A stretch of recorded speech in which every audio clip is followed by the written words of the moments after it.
Alright. What happened last time on Thursday Shitstorm? Actual name TBD. Oh, we sure dodged at least 2 plot points. No!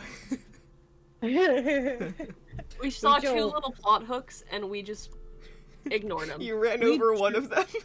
We drove right through one and didn't look back. This mangled corpse is still there. We couldn't do anything about it. It was such a shame. That was Ricky's response when I brought it up during my Sunday session. He was like, "I wish I could do something, but I wasn't at the wheel." And it's like, there was things you could do. Nah. We tried. There was nothing. It was such a shame too. This is so sad. It was an exciting cart drive. If only we were able to save the plot hooks along the way. Yeah. But you guys did encounter some people on your way while camping out in the dead wastes. Yeah, Acacia sure did awkwardly talk to them and not know how to deal with the situation whatsoever. It's true. Not a lot of talkers in this party, except for Valor and Owen. Sorry. Yeah.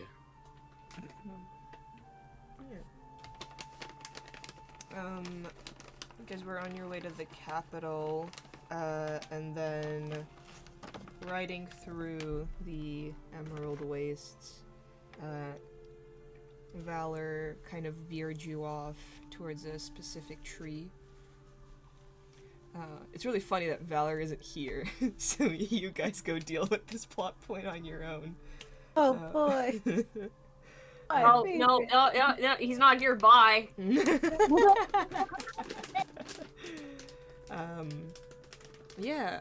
He seemed to, or they seemed to notice, some, not even like a strange energy, but, various plants and animals, being almost like drawn to it. Ziru drove the cart over to the Emerald Father, which is a giant oak tree growing kind of like in the middle of like a large grassy plain surrounded by like a small like woodland nexus. And as you like got closer, you saw many more various like woodland races.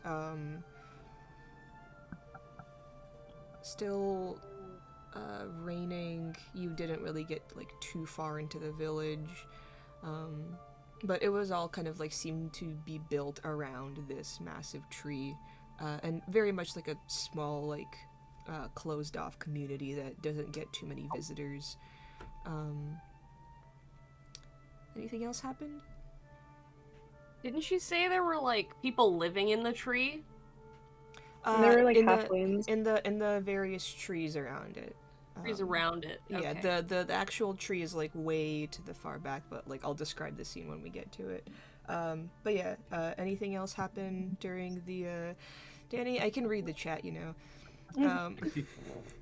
I know Roland and Valor 14 had a good long talk. Yeah. Scraps drank some muddy puddle water. Yep. It was great. Zero saw the full moon for the first time. True. It was very scary. And then Valor pranked Zero. Yeah. With That's what I got. Owen.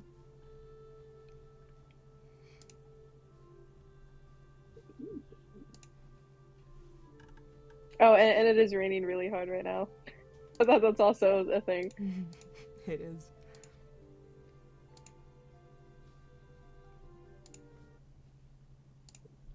Alright. As you get further inside this woodland village, you notice that it's built into fir and oak trees, with some houses being dug up out of the ground or built into little hill mounds. Several homes sit firmly on the ground, made of large logs and hay roofs. Massive mushrooms grow clustered together or out of the many giant trees further in the village. On the outskirts, crops grow and domesticated animals wander their enclosure. As you head further in, you see a diverse population of villagers. You notice mainly furbolgs, satyrs, halflings, and humans, but there are a few centaur, bugbears, and even elves that catch the eye. Most of the village seems to be farmers, foragers, or hunters, though you do notice a few more heavily armed residents keep their eye on you, though not reaching for their weapons quite yet. The Emerald Father itself sits at the far end of the village to the west. Past it is a small forest that seems to have once been great, but since dwindled in size. As you continue your cart further, I'd say everybody notices the rain kind of being like a little bit of a nuisance to some villagers. Some kind of like run with like little leaves over their heads, carrying like a little basket and trying to like not slip on the very like muddy sludge all over. And it's very not built for carts. Zero, can you give me either an animal handling or I'd say athletics check to try and maneuver the cart as like best as you possibly can without like getting it stuck? Yeah, let me see which one is higher real quick. Um, okay, I'll do athletics. He's trying to like manhandle that. That's awesome. Uh, the cart gets immediately stuck in the mud and then begins to slowly sink, and the two horses begin to just kind of like freak out and kind of very uncomfortably like begin to kind of like step up and down, looking around. Your cart is completely stuck. You're not getting any further, and your horses seem to Uh, be panicking. it's funny. Zuru doesn't notice. He's like looking at all of the like satires, like some centaurs, like these weird these weird critters, and he's like like turning his head from side to side, so he doesn't notice. Acacia's gonna jump off the cart. Ian is also gonna go ahead and jump off the cart. All right. Yep, your cart is fully stuck inside the mud. The horses are kind of like freaking out a little bit. Are you guys doing anything? Someone should take care of those horses. Raps pokes her head out. What? Everyone here looks so weird. Yeah. You guys notice a satyr and a kind of like one of like the halfling hunters walk up to you. The satyr has like a like half-shaved head of hair, and like their black hair kind of like falling across their eyes a little bit. They like brush over them and just kind of go, "Are you all right? Could I lend you a hand? I don't suppose any of us saw the rain coming. You seem to be a little stuck."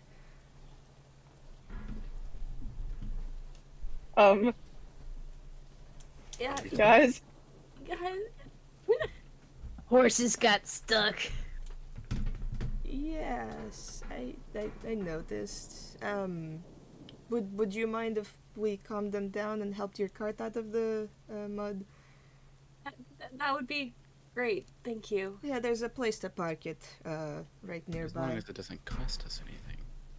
Cost you? This isn't one of the major cities. We don't really use money around here.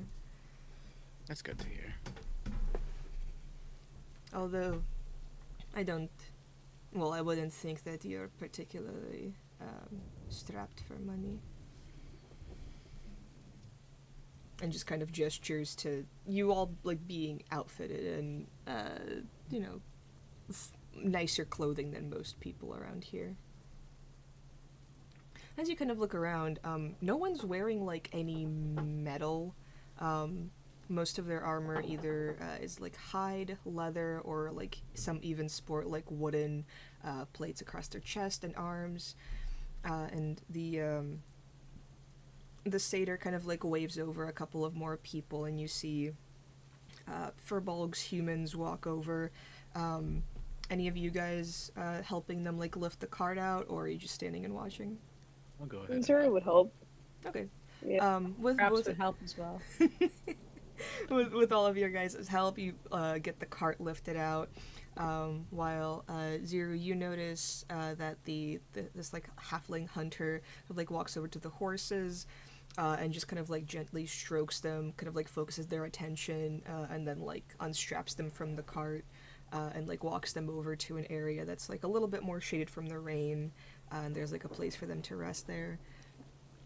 And then the villagers help you kind of like move your cart out.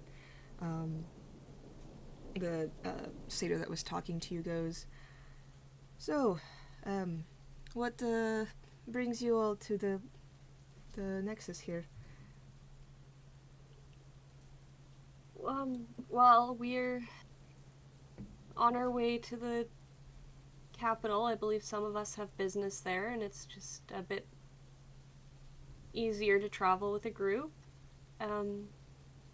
We've got a couple of tourists, and we were very interested in the Emerald Father. Tourists and don't get a lot of company in here. That Well, should be my fine. understanding is that they're from the Shadow City. The satyr immediately looks over at you, Ziru. Shadow City, eh? I don't know where that is. That's a joke. I see what you did there. Nice one. I Thanks. suppose you don't see a lot of points at their horns satyrs around here, but you know. Hope you enjoy your stay. Though we don't really have any inns around, so you might be dependent on the hospitality of some. About your hospitality. That depends. What's your name? They look a little taken aback, but then just kind of like readjust and go, Ellen. E-L-E-N. Thank you for spelling it out for me. My name is Kane. Kane, pleasure to meet you. We'll see how far my hospitality extends, but I could show you the way to the Emerald Father. I suppose it is a bit of an attraction, but we've got other places here. Like, oh, I'd like to see the tree, personally. Be appreciated, yeah, thank you. Sure. Though, well, I suppose you'll just see. It's a bit loud the past couple of weeks. And they just kind of motion for you to follow. Walking through,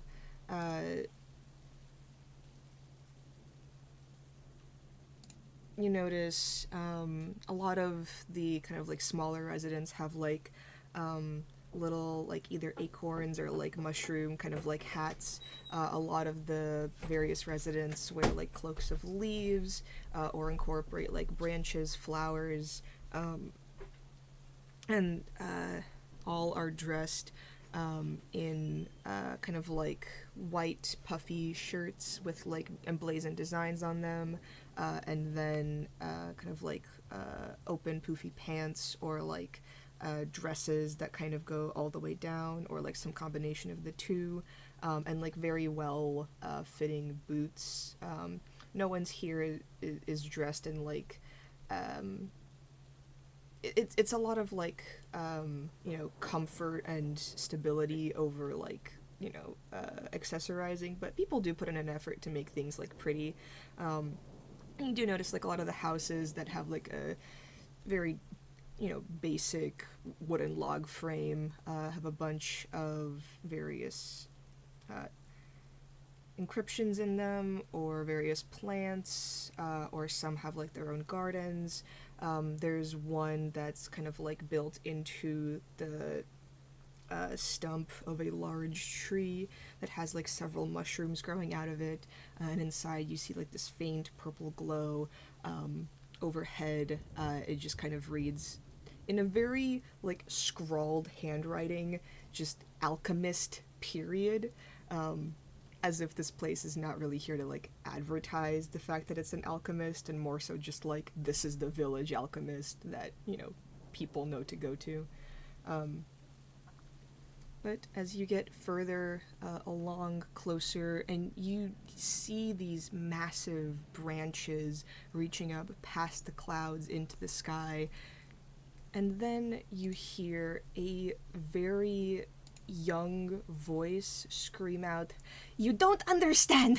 You're never going to understand! We can't live that long! This tree is dying!" And as you get closer and you see Ellen just kind of roll their eyes a little bit, and just, they have this expression on their face as if, okay, yeah, like here we go, same shit as always.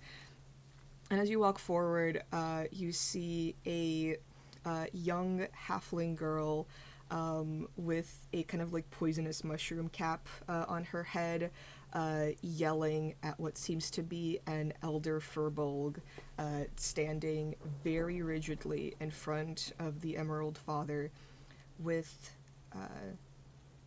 the only piece of metal that you have ever seen in this entire village. Large kind of like metallic bars are put in front of the ground, in front of the Emerald Father, almost fencing it away from the general public. And you see this little halfling girl, and then little halfling girl, more so like looks a bit like a teenager, but you know, halflings are all like very short, and then like several friends kind of behind them, and then behind the furbolg, a few people kind of also stand. Just there seems to be a scuffle going on. And as this halfling continues to shout, the furbolg in a very even tone goes, "Your plan is foolish, and you will never understand what it takes to run a village like I do. So why don't you take your nasty attitude somewhere else, because I don't need you threatening anybody else in this village. We have lost too much." And then kind of notices your approach and kind of like softens their face a little bit. The halfling continues to scream, and you see like something kind of like flash in their eyes, and they go, "No, you know what? Just because I'm young doesn't mean I don't understand. I am telling you that we have found a way to heal the tree. We can't wait years for it to heal naturally. We're not going to be around that long. And you know that. You just want to protect your lineage. Fuck you." And you see the furball kind of just step back, hold out her hands, and then kind of like begin to cast some sort of like druid craft spell around the halfling's legs. The halfling notices this and lunges for the furbolg, like trying to attack her. You guys see this entire scene unfold as Satyr, Ellen the Satyr, standing beside you, just kind of like watches this happen without like too much of a care. Whoever wants to can make an Arcana check. I will. I'm just writing notes, man. You're good. You're good. I can only write so quickly. No, you're fine. Take your It's time. real. I'm watching, just like cam going off on the notes. Oh, That's the total of 21. 23. 21, 23, okay. Hold on. Okay, 18. 18. Yeah, Valor, Acacia, and Ziru, you all notice that The Furbolg isn't trying to put on a display or anything, but they do have she does possess like a good bit of like magical power. So you see like she begins to cast a spell that like could put this halfling in danger if they like continue to lunge at her. And this halfling you see like wielding a little like baseball bat just like lunges at the Furbolg and begins to like attack at like her calves. The halfling's friends kind of like begin to like intervene a little bit and like pull them back. You see most of them. It's difficult to tell like the ranges of like age between races, but from what you can discern, mostly like teenagers. Is any of you doing anything while this happens? Can I help pull them apart? Okay. I am merely a spectator. Okay. I would like to look at the tree and see if I can determine what they're talking about when they say healing. What Okay. is their bat made out of? Wood. Oh. Darn. Yeah, it's a very wooden society. Oh, darn. I rolled a 21 to look at the tree. um, I'm gonna just stare at it, please. from what you know of the attack on Kesgrave by the Titan Elder and this massive sword that just kind of looms across the country, and from what you remember of the battle, it was a very evil, rotten sword that like left scorch marks that have not healed 5 years later. The land was dead. And because, the Emerald Father was so close to this, it has kind of like seeped in this death rot, like magic of destruction that has just damaged it at its core. And it doesn't look super, like it's decaying or anything. But you do notice there's like a slight discoloration in the leaves. A few of them look rather dead, when you would know that despite like Netherin following a 4-season cycle, the Emerald Father is always like rather green and luscious. And maybe it's because it's like on some level magical, or just the fact that it is like so enormous it doesn't really follow the laws of nature and kind of has its own rules. So, it's not going to like die immediately or maybe even ever, but it's definitely looking weaker and not, as impressive. Especially since like the, normally like thick woods around it are rather sparse now. Ziru, you are intervening with this whole interaction. You run over. Give me an athletics check. I'm so nervous. That's another natural one. Okay. Okay. I'd cry. Okay. Who are you focusing your attention on? Are you trying to keep the halfling away, or are you trying to kind of like steady the Furbolg? I think he would like very plainly like put himself between them. Okay, so like not putting like any attention on anybody specific, but like just getting in the way. Yeah, very very neutrally, like Okay. putting his arms out, like let's calm down now. Okay. You step between them, putting your arms out. The little halfling just runs straight into your armor and then bonk, flies backward, coming face to face with like metallic armor for the first time in their life. All of their friends rush around them. You see one go, "Hey man, what's your problem? What the fuck is wrong with you?" And Sorry. the halfling just goes, "Who the fuck invited you here? Stay out of this." And as you put your arm out, you see the Furbolg. How tall are you? He's like, let me check. It's 6'8". 6'8". A solid like 7 foot 5 inches furbolg kind of like looms over you a little bit. Very calm expression on her face, and she's wearing this kind of like Slavic scarf like around her head, and then like tied around, and then there's like little slits for her kind of like goat ears to poke through. And she seems to be hiding like a mess of like black hair, like very unruly, like curly black hair that still kind of like pokes out from around the edges, and a very like conservative, like Slavic dress around her, holding her hands on a beautiful white wooden staff. She looks at you and goes, "It seems we have some visitors. Name yourself." Hi, howdy. I'm Zuru. These are my good traveling buddies. He's gonna like gesture to the group. I poke my head out. Scraps. Ah, a little I do a soft wave.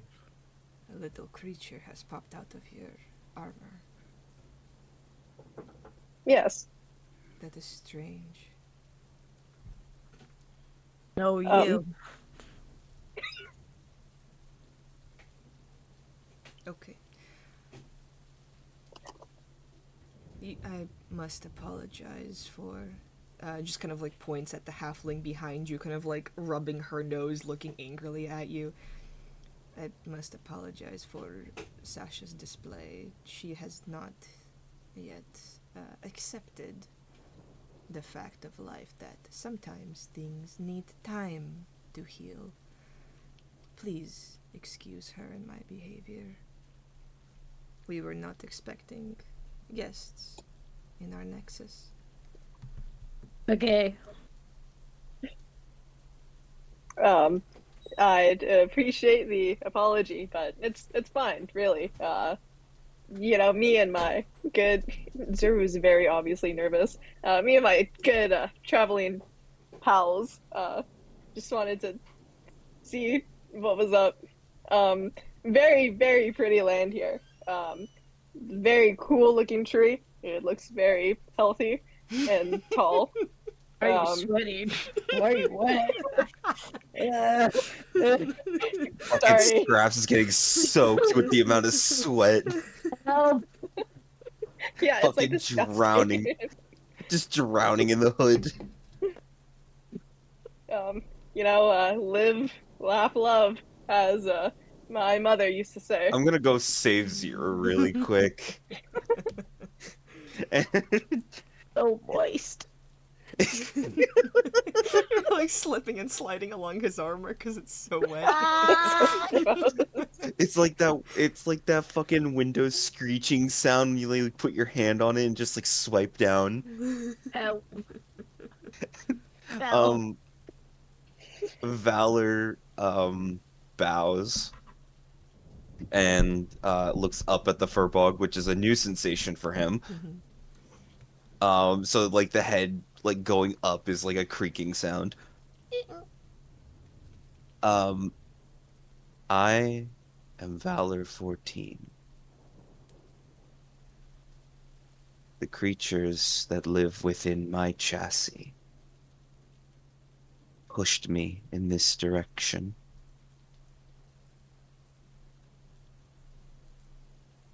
You see, as you approach, her eyes narrow at you.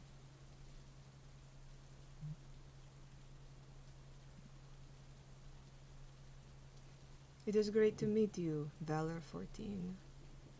I am sure that the animals living inside of you have sensed the power of the Emerald Father.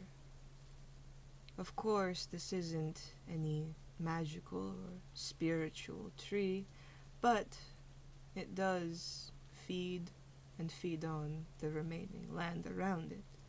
So, it is only natural that it produces some sort of gravitational pull. I hope your stay here is adequate. And you see I her voice like very flat, as if she's trying to like push something down. may I insight that? Mm-hmm. See 8, never mind. What a lovely conversation. Yeah.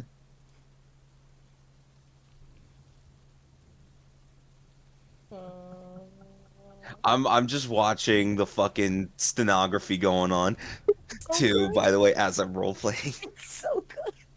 Uh, And I roll insight. yes, you may.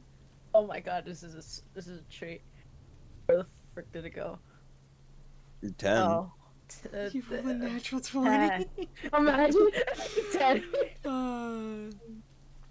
Uh, with a 10, you can tell that ever since Valor entered her line of sight, the Furbolg before you has been a bit less inviting, but other than that, like, she might just hate metal, you're not sure. You're not warm. What? No. Scraps looks at Valor. Not you. Looks back at the Furbolg. You're not nice. It's like you're a little cold. Why? It is raining. No.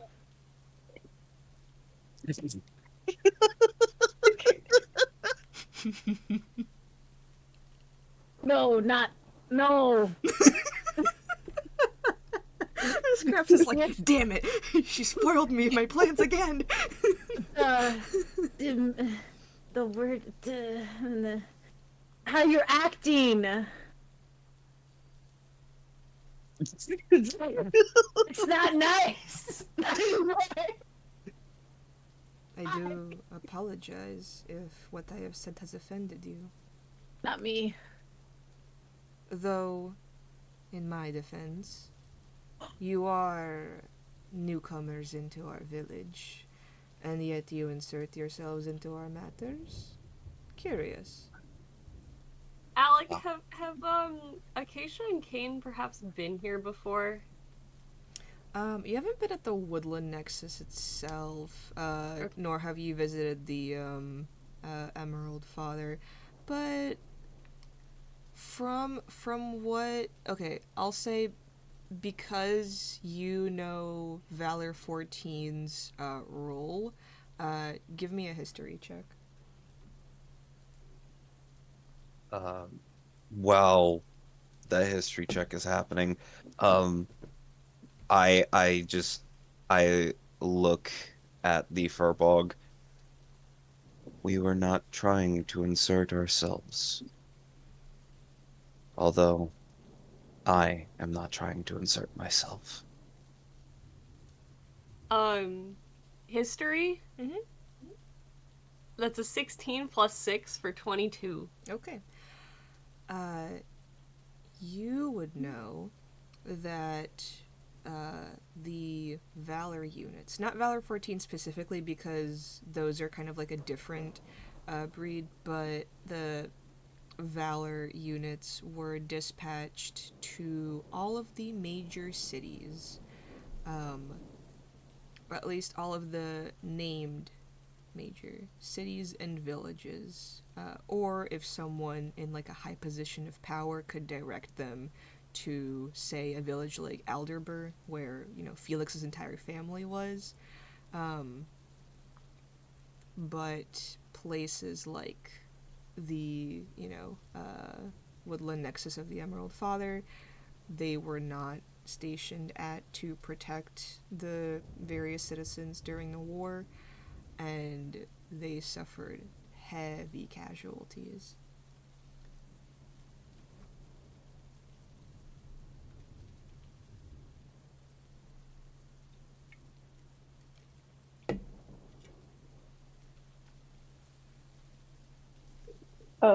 At that comment earlier, Zeru's gonna kind of like look more nervous because he was the one who inserted himself in like the fight.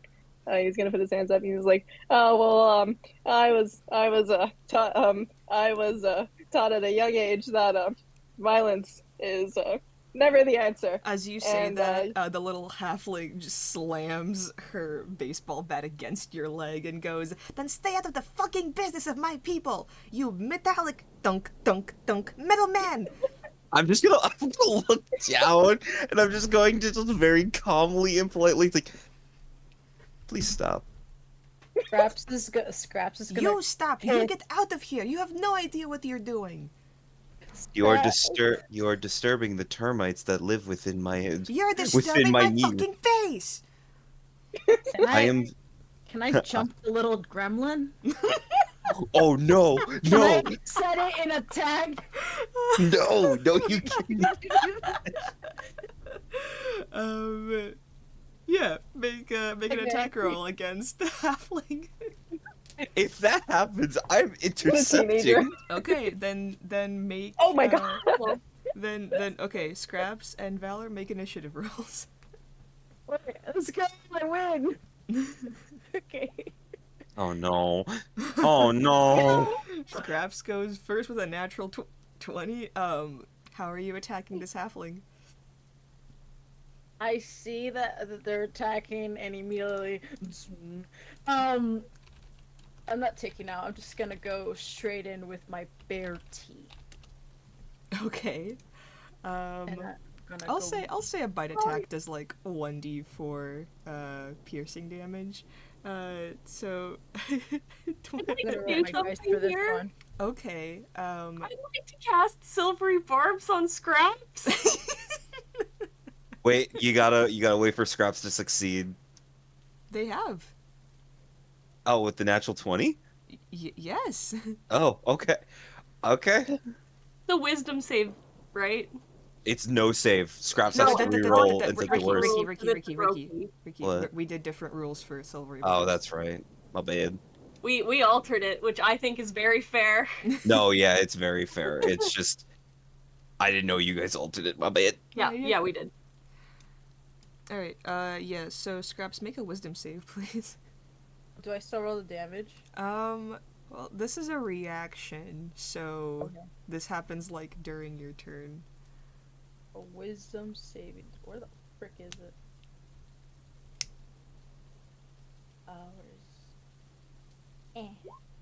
Where's... No. Okay, so I'd like you to make another attack with disadvantage. So like roll again and then take the lower of the two rolls. 9. I'm also gonna give the advantage from that.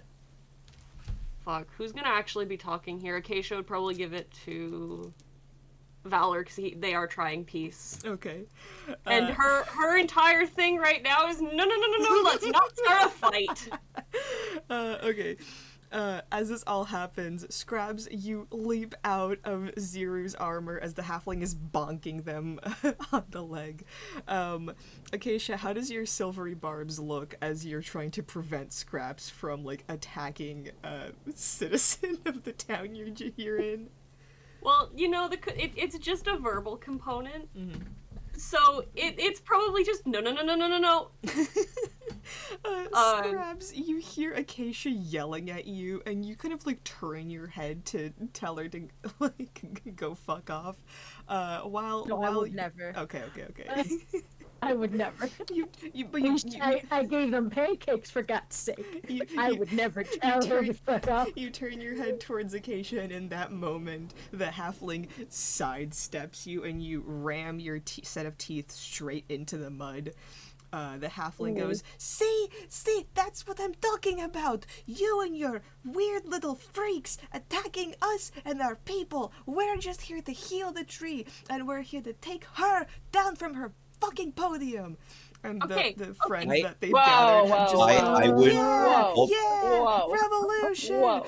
And I you see, hold look- on. Okay. You rolled a 9. Okay. They get a natural 18 on their die. You see one of the I didn't kids. know they rolled. They did. One of the kids throws a smoke bomb, and then another one throws like a handmade firecracker at you guys. And then, like, as the smoke clears, you see all of them running away. Okay, I guess I can't talk to them. You can. Or I fuck- can't even. Ricky, talk to Scraps. you can follow them. Whoa. I pursue. No, you do not. I Zuri's fucking gonna run grab after Scraps by the fucking head. Oh my god. Not the scruff of his neck, his head like a baseball. And I'm looking at you, Scraps, and I It's a just dodge. say, and I just say, the next time you attack innocents, I will not be gentle with this. Not innocent. They attacked first. Okay. And why do you dictate this? Explain your reasoning, small creature. Acacia will just, try to de-escalate a little bit, stepping in and just saying, yeah, they were causing problems, but that doesn't mean we should leap immediately to biting them. I think we need to be a little more rash and no. I think we need a little bit more information about what's going on before we pick a side here and start biting. However, they did deserve to be bitten. They were acting like, what's the common phrase? Little shits? They attacked, I defend. You see the Furbolg just kind of speaks up and goes, I apologize for any mishaps that they might have caused. They have been rather rowdy the past couple of weeks, but they should calm down with age. Why are they so concerned about the tree dying? I mean, I'm obviously not an expert, but I mean, it doesn't look perfect, but it doesn't look like it's actively dying to me. She sighs and just kind of goes, perhaps a change of environment to speak in would prove best. Would you all accompany me to my house and I can explain the situation? We'd love to. That sounds great. Acacia is going to just make sure that she stays in between Scraps and Valor. Okay. Zuru too. He's also buffering. No need. Scraps runs into Zuru's little armor and just stays in there. Squeak, squeak, squeak. Acacia does have a bag of rations, and she will, pull out some beef jerky to, sneak to Scraps. You're just Feels a little bad that she kind of caused Scraps to eat mud. throwing the beef jerky down Zero's Acacia armor just, Acacia like a slot machine. Zeru's like staring at Asia. What are you doing? Here you go. It's those videos of like rabbits hiding in like blankets and you just like see the little nose poking out, like sniffing. No, Scraps will not accept the jerky. you throw the beef jerky down and you just hear a hop-too, and the beef jerky exits out of the armor. Well, she tried in the way that she thinks to understand Scraps. She doesn't understand Scraps at all. But she tries. Zeru's gonna say like into his armor, like whisper yelling, but like obviously people can hear him. I think you're justified. An eye for an eye is what my mom always said. No response. Okay. They venture on, I guess. Out of the rain, and beneath, kind of like a low ceiling of various branches and leaves, this Furbolg leads you down a winding path and into one of the larger houses. You see this one is built out of various trees, logs, and then kind of has like a little mushroom growing next to it, which seems to open inside, and then you notice a large black bear just kind of like wander out of it, kind of like shake its fur a little bit, and then sit down, and then kind of like start playing in the rain. You see the furbolg walks over, gives it like a little pet, like rubs its snout, and then walks over and leads you up the stairs, leaving the door open for you guys. As you step in, it's very, very cozy. There's a fire that she puts on, kind of like takes off her kind of like waterproof cloak, hangs it up, and offers you all some kind of like fresh towels. Kind of like getting to Valor, she kind of like hesitates. Would you like one? I'm not certain how to. Although the water may be bad for my exterior, it does help the plant life inside of me. Well, we do not have a metal worker in the village. The closest thing we have is maybe a bowsmith, so you could always visit them if your armor needs some repair, but I apologize. We're not equipped to handle people of your stature. Valor tries taking on like a more playful tone. How do they ever accommodate you then? As I'm just like looking up, and like you can hear that he's like taking on the tone of cracking on a smile. She kind of blinks and just goes, I do not wear metal in anything. I am a druid. It's against our nature. And just moves on.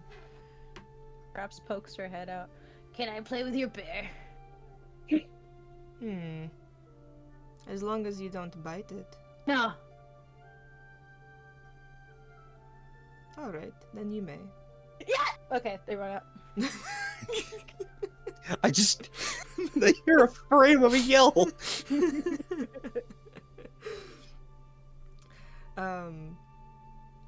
As the furbolg sits down in this kind of like dining area, there's like little mushroom lamps on the walls that of like bioluminescent mushrooms that glow in the dark. Puts on a fire. It's very, very cozy, and she offers all of you like a warm cup of tea, and just kind of goes, It is not traditional to invite outsiders into our goings-on, but I suppose you should at least know what is happening. The tree itself, on the outside, it is looking rather fine, but on the inside, it is a place where a lot of the forest wildlife either keep their young or lay eggs or foster smaller communities. It's kind of the central point between our lived-in community and the rest of the woods. So the forest has been dwindling, and the creatures that usually make their nests in the tree don't come near it. I think there might be some sort of a strange rot inside. But from what I have at least looked at, it should go away in the next 30, 40 years. Yes, the plants and animals will need to find new homes, but once it's healed, then they will return. May I ask a question? Yes? Does the tree have 30 years? It does. It has survived for this long. It's centuries old. I have a question. So was Aligard. Yes, you had a question? Points at Acacia. I mean this with no offense intended, but what if you're wrong and it doesn't heal itself? We already see it healing itself. And besides, the land outside, what do you call it, the dead wastes? It will grow back. Probably stronger than before. Nature has existed without us for thousands of years. It is not our place to involve ourselves in it. If there was truly any reason to worry, then believe me, I would be.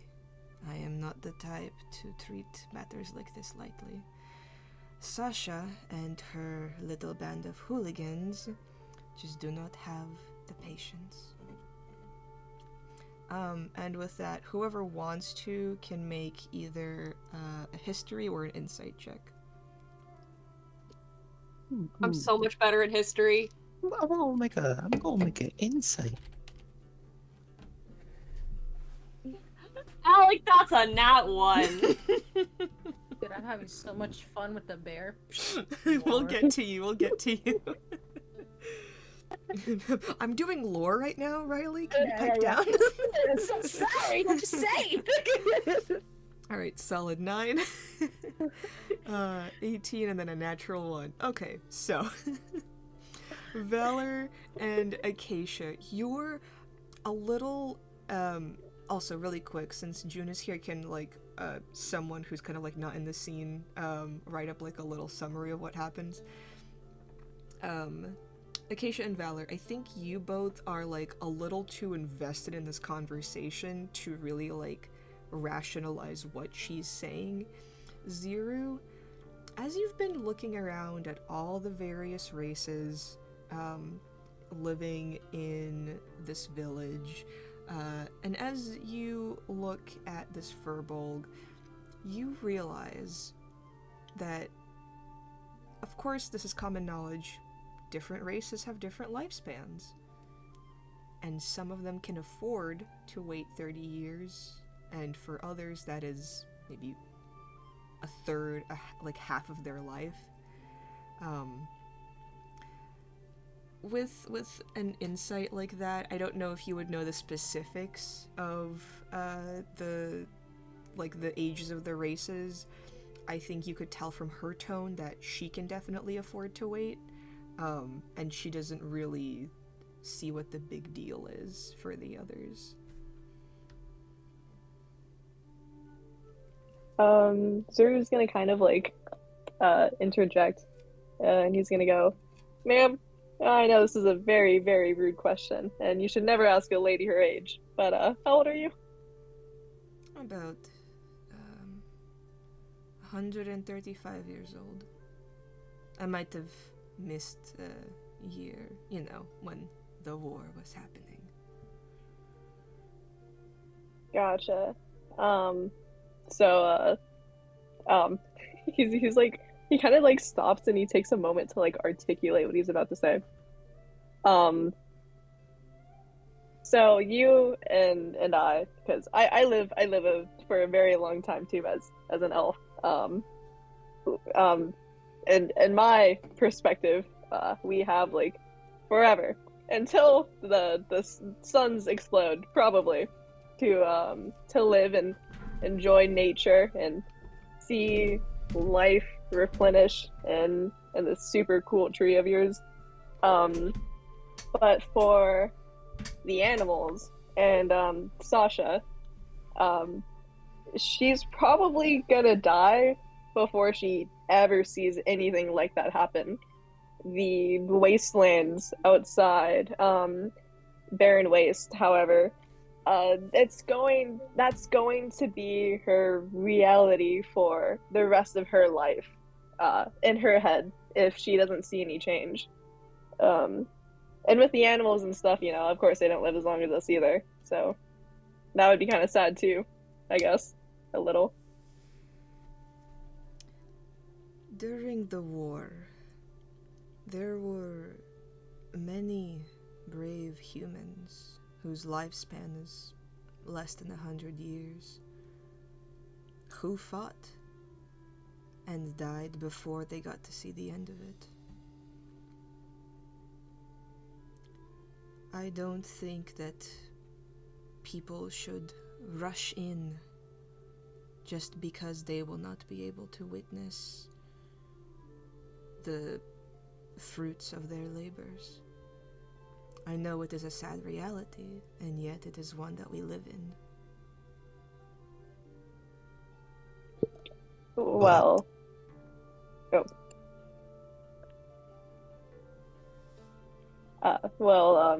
They rushed into the war, as humans, you know, they lived like maybe like 10 years, I think. um, they rushed into the war because, and fought so valiantly. I didn't see any of it, I was underground. But they died for the cause because that's what they believed in. And I think that passion, very short term burst of flame and energy, that's what helped us get to where we are now.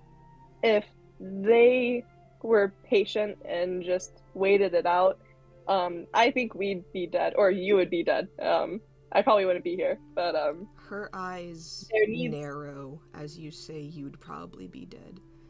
And she stands up from her seat, and you see her kind of like fidgeting with a ring on her ring finger. And she goes, "Do not assume that the people that fought for this country fought for people like me in places like this." And she looks over at Valor. They were stationed in the most populous cities with people with the heaviest coin purse, or if they were lucky, to be family members of some important heroes. I was not that lucky. We fought for ourselves. So, I am not going to risk more lives from my village because some kids are too impatient. It is not their job to care for the tree, it is mine.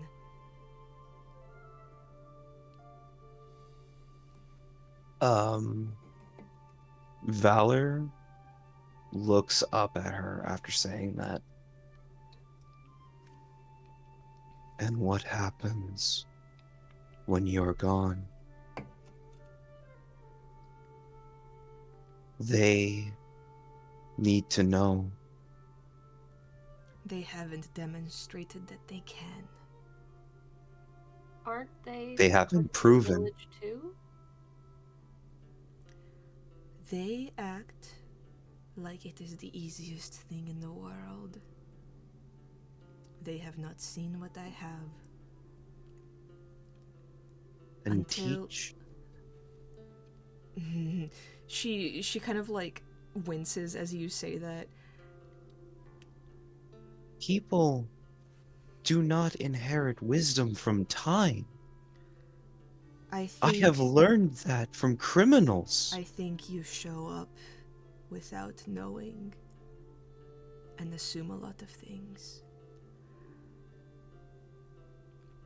Perhaps I was wrong to invite you into my home. Will you please leave? Elder, listen to me for one moment. I think I've heard enough. You have heard nothing, and patience may be a virtue, but turns into a sin if inaction is your only action. She kind of just motions towards the door. Have a wonderful day. Scraps. You are outside playing with the bear. Um, uh, it seems to be not a child, but like not an adult yet either, in that kind of like weird middling phase. So it's still like a little playful, but like, not overzealous. And it just kind of like paws at your face, and just kind of like scratches your forehead a little bit, but like not enough to draw blood or anything. Perhaps laughs and continues to play fight with the bear. The bear pushes you into the mud. I push the bear back to the mud. Make an athletics check. Okay.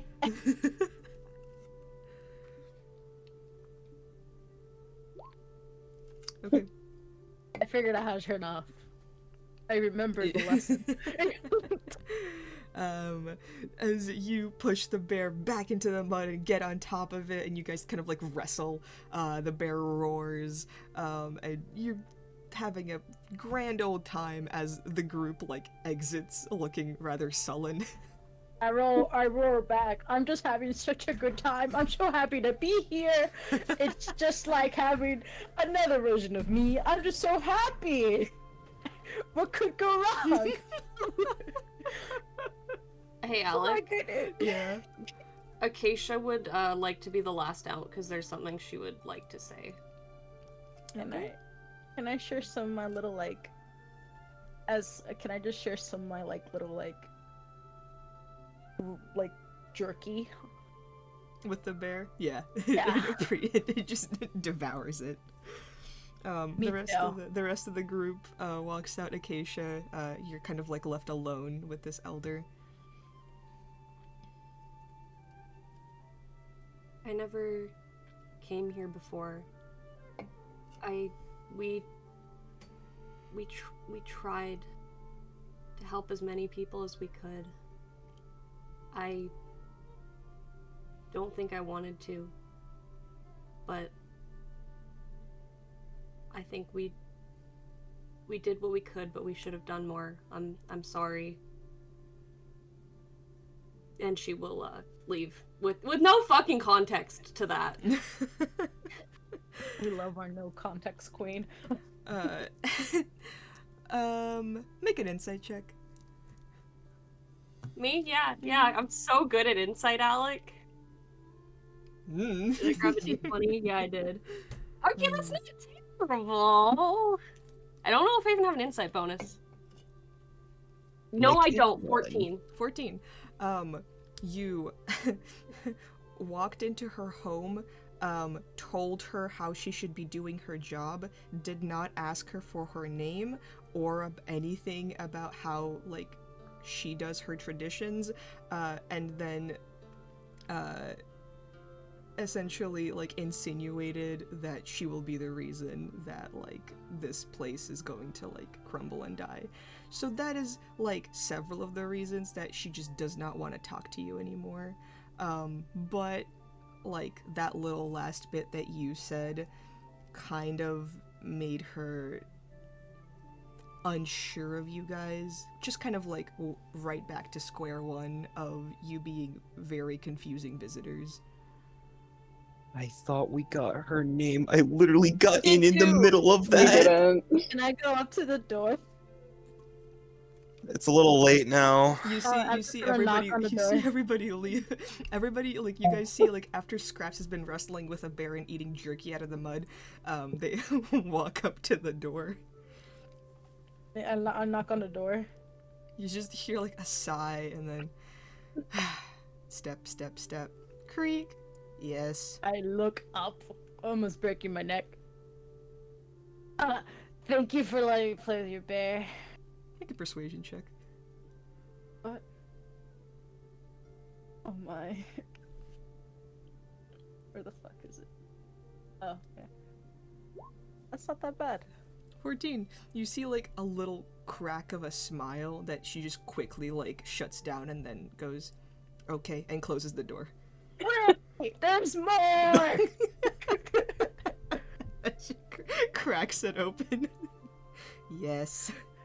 Okay. They go into the messy hair, and they take out a stick. For you. She picks it up. It's my 5th favorite stick. I will add it to my collection and treasure it. Yeah, it's, thank you for letting me play with your bear stick. She cranes her neck out at the party, and then the bear, the bear is like very happy, just kind of like rolling around in the mud, and just goes, Very fun. If I ever, around again, can I play with your bear again? Pretty please. With, 2 pancakes on top. Well, if it's 2 pancakes, then I suppose I can't say no. Okay. Awesome. Okay, so I'm Scraps. And I don't think I got your name. So that way I know who to go to next time. She kind of bends down a little bit to your, not to your height, because that is literally impossible to her, but bends down a little bit and then offers her hand, and she goes, "My name is Varona Nightwatcher, and I am the druid leader of this village." Marona Nightwatch. Okay. Wait. Alan, So, could you type that, please? Yep. Please. Thank you. Verona, not Morona. Okay. Moron. My name's Moron. Marona Nightwatcher, druid leader of the Nexus. Okay. I'll memorize that. You do that. Stares at their hand and looks at their hand, covered in mud and jerky stuff and other shit. And they side high five. Yeah. She doesn't seem to mind the mud, but just side high fives you. That means that you and me are friends now. We shall see about that. But we did the side high five. It takes more than a high five and 2 pancakes to become my friend. And But another you're- stick. You're on the right track. Oh, okay. I'll bring 1, 2, 3, 4 pancakes and 1, 2 sticks. Next time. Until next time, then. Yippee! Yippee yahoo! They run back. And the door closes behind you all.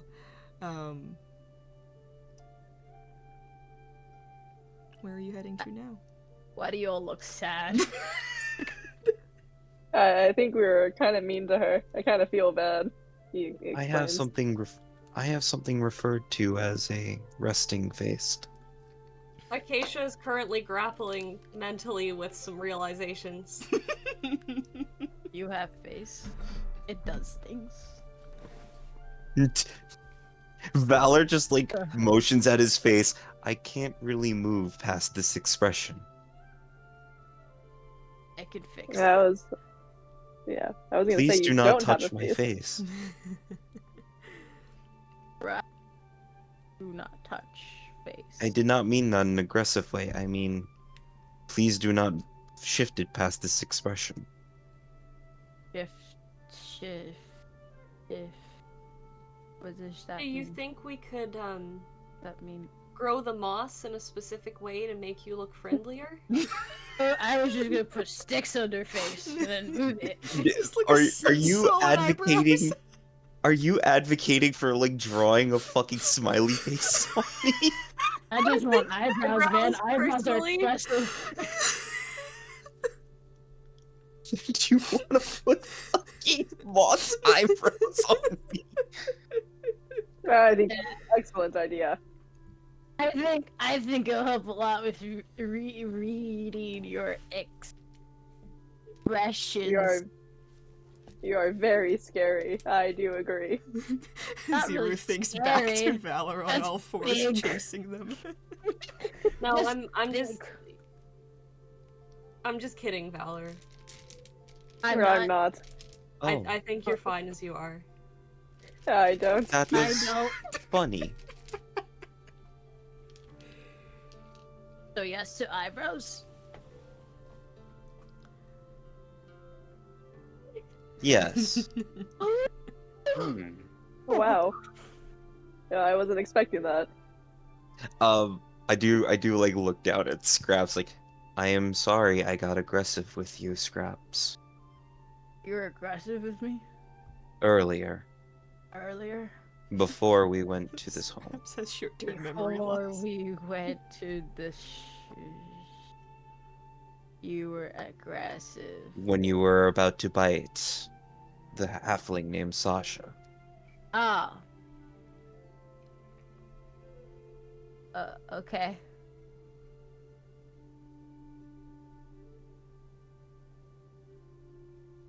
I mean, okay. I don't know. I didn't think you were aggressive. Sorry, your icon, like, does the little kitty thing whenever you speak, so I'm just imagining Scraps, like little cat ears. Scraps, I would also like to apologize to you. I didn't realize I could still use magic like that, and I guess I tripped you up. I'm sorry. You use magic on me? What? Oh. I mean, I didn't feel it. Oh, I mean, okay. I don't know. next time I'll use it to help you. I promise. And just use it as you want it. I don't know. I would die for Scraps.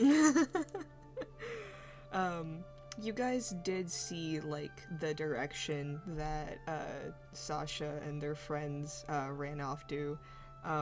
You also did notice, two other kind of, like, it was like village, elders standing with,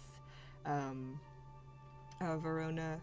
It was a satyr and an elf, like, next to them, though they didn't seem to be, like, trying to stop them, or maybe you guys just got there before, you know, they did anything.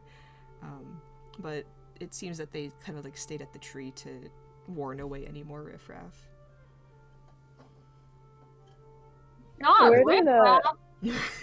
I would like to speak with these other people, but I feel that we must speak with Sasha first. I need to get pancakes. And we will get pancakes soon, friend. Okay. If you behave, we will get pancakes. Behave. No biting. No biting. Ah. No biting. No bite. No bite. Do not bite. Do not bite. Scrap's writing this down. Well, I think if they bite first, then you can bite. Yeah. I had the situation under the control. You did not need to bite earlier. So, do not bite. Do not bite. Nope, do not bite. Not bite. No. Do bite. Do not the bite. Do the bite. No. Yes. As you're walking and talking. Yeah. The problem is, Valor has infinite patience for a thing like this, so he just keeps feeding into it. Hey, what do you think? This Kane is having a fucking stroke. Hey, do I bite? I'm gonna bite. You all walk towards an array of, like, little, almost like hobbit houses built into, like, little hills and mounds and, like, even underground.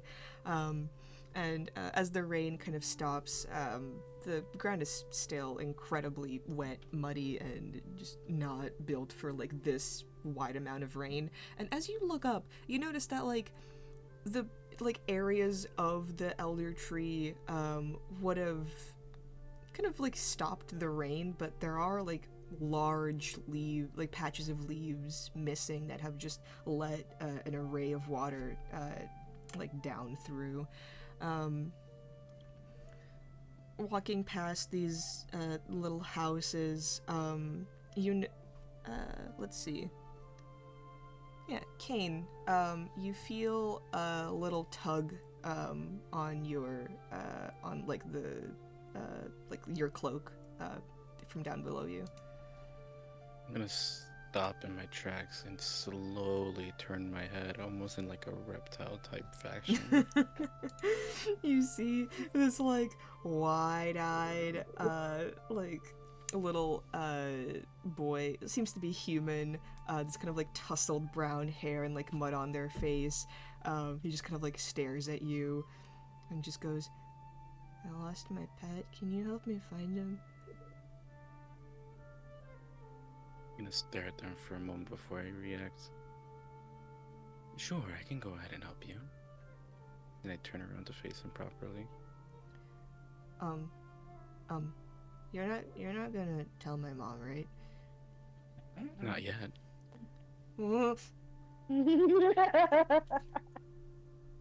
No, but then she'll tell me to put a leash on him, but I don't want to put a leash on him because he likes to climb. I suppose we'll have to find him soon then, huh? Yeah, you will, yeah. Exactly. My bear, we were out for a walk, and then he got lost. And I think he climbed up a tree, but I don't know which one, I don't know where, and I don't want to tell anybody, because then they'll tell me to put him on a leash, or that I can't play with him without supervision anymore. But whenever my mom supervises me, she tells me that we have to only play in our yard, and that we can't go explore the village or the woods. But that's like really boring, because Platy, he really likes to climb trees, and there's like no trees in our backyard. So we were out, and he was climbing, and then I was climbing behind him, but then I slipped and fell, and then I lost track of him. So, could you help me find him?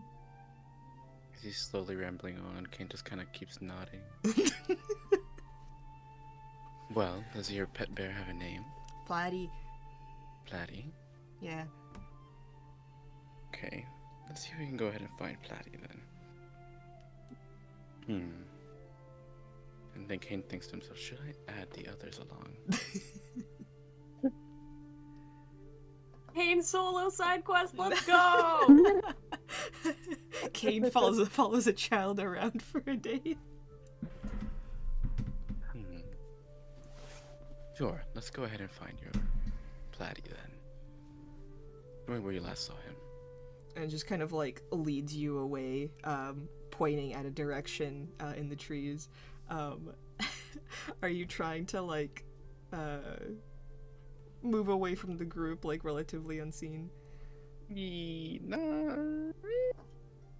I'm not gonna like deliberately like try to hide or like sneak away. I'm just gonna walk away unannounced.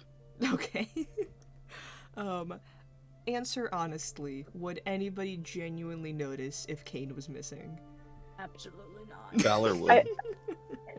I mean, he's kind of like glowing. Who is that glow I to feel him? like He I has feel that like glow Zuru to would- him. I feel like Wait, Zuru wouldn't say anything, but he would just follow him. Ziru and Valor, give me perception checks. Did Yeah, Acacia? no, Acacia wouldn't notice. Okay, cool. She's 2 in her own head right now. And only has a passive of 12. Okay, 18 and 19.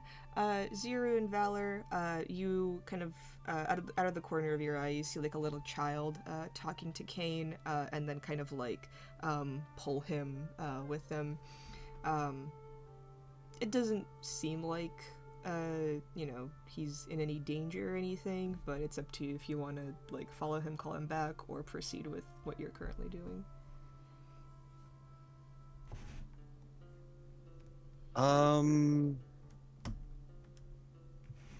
I'm gonna look at Zero.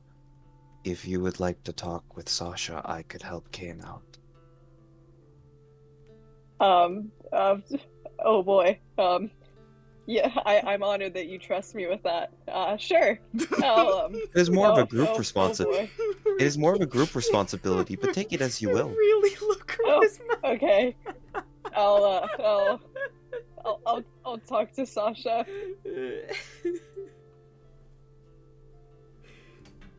With the group. Oh god, Yeah. our paladin's going off on the side quest. Let's go! I'm sorry, you present person in need, and like the protector is like, oh no, Well, I need to help. I mean, it seems like Kane has like has it covered. But like, if you feel like Valor would like follow along. Valor would like to follow along. He trusts the group Interesting. that I trust. No, that you don't trust Kane.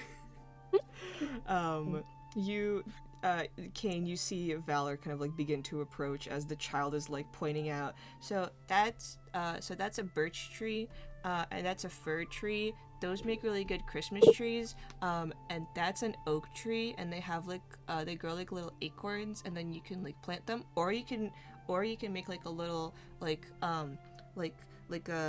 a sweet like thing if you mashed a bunch of them up.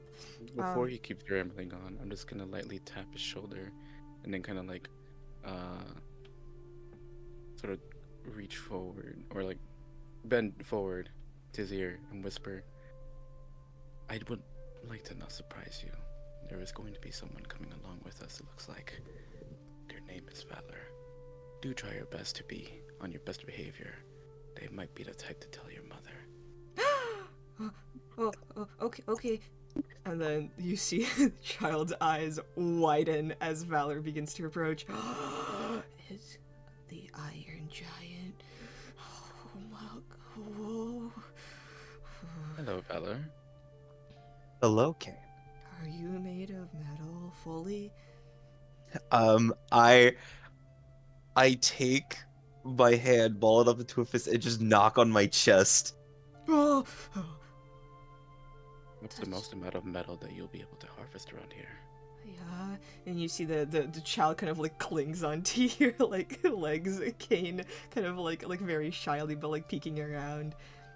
I'm going to like kneel down as best as I can to his level. And you said that there's like acorns around, right, Alec? Yeah, sure. I'm just gonna pick one off of the ground and use Druidcraft to just make it bloom slightly. Verona can do that. Are you just like her? Can you No. turn into a bird? I cannot. Oh. The My child looks match- instantly disinterested. I pout as well. But my magic comes from the same place. So if I try hard enough at some point, I could, maybe. You know, sometimes I also try to turn into a bird, and then I just kind of let out a fart instead. But that just Oh. means you're getting air. Okay. And then just grabs both of your hands and like leads you in the direction. Kane is Um, gonna perk up and be like, "Oh my goodness, where are my manners? I'm so sincerely sorry. What is your name? I forgot to ask. I was so interested in your story." Me? Yes. Oh. I'm Robbie. Robbie, Yeah. my name is Kane. Nice to meet you, Kane. I am Valor. The child seems to like remember his manners, like lets go of both of your hands, and then just kind of like bows before you. Goes, my mom said that's how you greet your elders, and you guys I go ahead and bow back. are I as a well lot bow. older than me. I may not be older than you, I am only 7. I am very old. I'm 7.5. And I bow very deeply to him and say, "Greetings, my elder."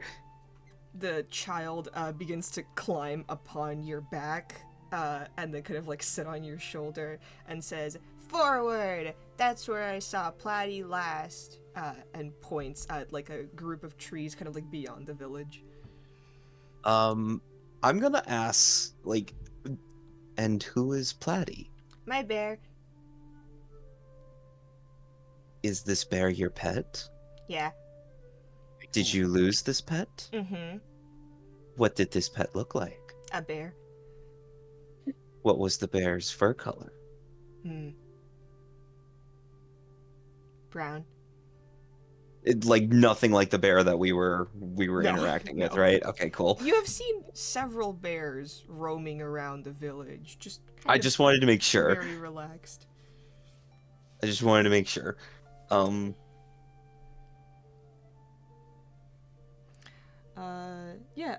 I'd say Valor and Kane, if you want to make either survival, nature, perception checks to try and like locate this bear around this woodland nexus, go ahead.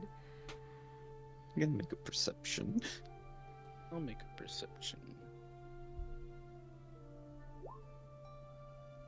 Ooh, 13. I rolled a 17. Ooh, okay. Valor, you are kind of like entrenched in this child pointing out every single species of mushroom along a log. Kane, you're staying a little more focused on the task. You see several kind of like of the lower branches broken along a tree stump. Not a tree stump, like a large kind of like thin tree growing outside. Some of the lower branches have been broken, and you see kind of like deep claw marks within.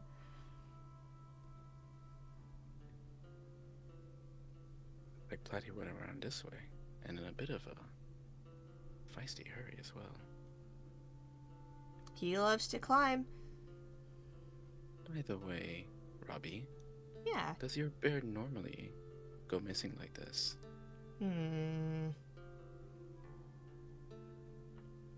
No, I guess not. I guess he just wanted to explore the forest. Perhaps there might be a place they may frequent. But if this is the first time, then maybe not.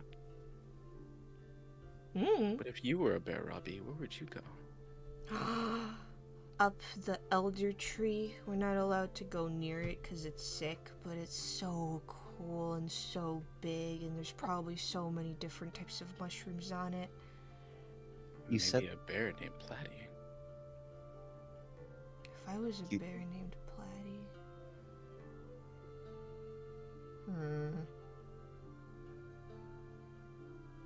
The child just goes silent. You've stumped him. Think real hard. Yeah.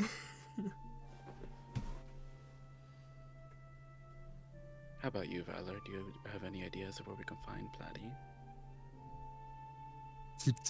You just hear like active gears turning. Yo. Kane's pointed out the tree to you, but other than that, you can't really see anything else. The tree is rather tall, though. Either the bear is up there, or there might be a path that we have yet to discern, and this is the start of it. I can get you higher. Oh? The child climbs down, and then kind of like begins to tug both of you towards a several vines, kind of like loosely hanging, and then he just kind of like points it to them and says, "Okay, and then you gotta." And then he starts to like wrap the vine around himself, and then like his feet, and then his like arm a little bit. And goes, "You have to be like super careful with it, and then you gotta tug, and you see the child shoots up into the tree canopy along the vine into the air, and then you notice as you look up closer to the Emerald Father tree, little like bridges. And along the like larger trees, smaller houses and like little like treetop communities are formed. Ones out of mushrooms, others out of kind of like baskets of leaves, others just like little nests built into the branches, and then some trees just kind of like hollowed out like woodpecker style with like little doors and windows. You both see 2 vines before you. I'm gonna copy what the child did. This intrigues Valor. I will do the same. You both wrap the vine around you, and it's like pretty sturdy, like almost rope-like. You wrap it around you, and then just kind of look at each other and then tug, and you are whisked away up into the air, and you break the canopy. Cane leaves get inside your mouth. Valor branches get stuck in your various limbs. And then you are propelled forward onto a little kind of like dock platform where Robbie and a few other people who have like heard his scream kind of like rushed over to see what was happening. Valor has a long drawn out monotone scream as he goes up. It's not like loud, it's just like Is Kane bothered at all, or just I chew up the leaves and walk over. same shit as Where, always? Yeah. You both get like unhooked from the vine, and then Robbie begins to kind of like pull you forward towards the tree. Both of you do notice this little mushroom house, several stories. Robbie just kind of like points it out, goes, "That one's my favorite. That's where," and he just kind of like gets like really quiet and just goes, "That's where Alwith lives. But shh, shh, shh, I didn't tell you. He's the village wizard, but we're not supposed to tell that to other people." And just pulls you right along. And I whisper back to the child, "Why are we not supposed to know?" The child kind of stops and goes, "'Cause you'll take him away." I just like look down at him and just very earnestly go, "I won't. None of us want to take anyone away." Why do you want to take him away, Valor?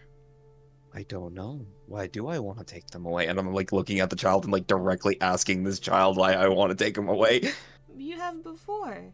People that looked like you came here and then took away all the wizards. I stop the child and I like face to face like kneel down. It's like, the people who came here that looked like me are not me. They and as I'm like talking to him, I also ask him like what these specific like Valor models were like acting like, and trying to discern if this was before. Like I can already tell it's before my creation. Both of you make a history check. Oh boy. I'm pretty good at those. I think. 2. 2. 2. Up 2. I know it wasn't the same person rolling as saying I'm pretty good at that, but the timing of that was immaculate. 22. 22. 22. Wait, 22 or 2? 22. Okay. I had a 2, he had a Okay. 20. Holy shit, we had 2. 2. So, Valor, all you know, it wasn't any of the Valor 14 units, but what this child is referring to could have happened whenever. You're not really sure what he's talking about. Kane, you would know that during the war, a lot of magical users were conscripted into the army, and a lot of them died. And most of them were dwarves, as dwarves are more magically inclined in this setting. So a large dwarven population is just gone. And the child seems to be saying that, like, you know, he doesn't seem to be, like, aware that, you know, the war is no longer here, mostly because he was born, like, right on the brink of it. But it's just kind of this village, like, almost superstition, like, don't let them take away our last remaining wizard for whatever, you know, the government, the capital, like, the like, valor units might need. And he doesn't seem to recognize that, like, this valor unit is different from the ones that came, but doesn't seem to really care. Yeah, a lot of them did die. Ina's gonna go over and bend down. Well, don't worry, Robbie. The wizard in there should have nothing to worry about. They won't be taking them anytime soon. Okay. Or at all, for that matter. And just leads both of you, very easily convinced. I'm glad that was solved. Whew. Leads you to the tree that you saw earlier, and with both of yours, like, perception, you both see kind of, like, entangled within a large amount of branches and vines, is this, like, bear cub that Robbie seems to be referring to, seemingly have gotten, like, a little stuck in the treetop, just kind of, like, doesn't seem to be, like, agitated, but is just, like, laying down bored because it's realized it's, you know, not getting out anytime soon. And the tree is a bit of a way from the platform, maybe like 30 feet. That is a much smaller bear than I thought. It's my size. Robbie size. Yeah. Now the question is, how do we get it down? I don't know. Well, Valor, do your thing. I'm just gonna look at him. It's like, I do not Jetpack remember. on. I do not remember that I could fly. I'm glad you remembered.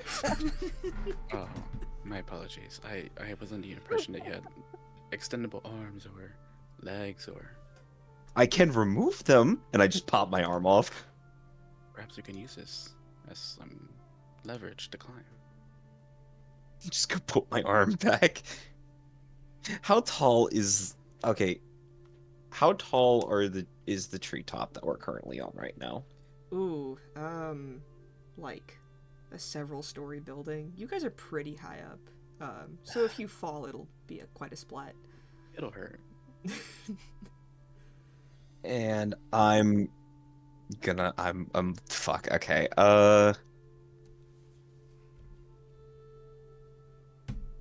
Is there... You said there were vines. Are there vines that are separate from the ones that pull you up into this, like, platform? Yeah, there's various vines hanging from, like, branches and trees. The vines pulling you up to the platform seem to have been, like, designed specifically to, like, react to a tug and pull. And it is kind of like a mechanism that, like, you know, part vine, part like wooden platform, and kind of like the end of a what are those things called? That's kind of like a square, like, platform, like, elevator thing that pulls you up and down. Oh, I know what you're talking I about. just don't remember the name for it, but yeah, it's like similar to that kind of contraption, but kind of The like dumbwaiters? sort of. You don't really dumbwaiter a person, though. Whatever, but yeah. It was the closest I got. You guys can imagine, like, it's like a wooden contraption that, like, is fairly simple, but uses, like, a vine instead of, like, a platform.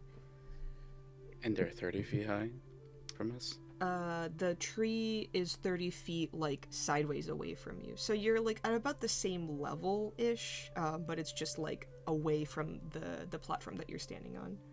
Oh, okay.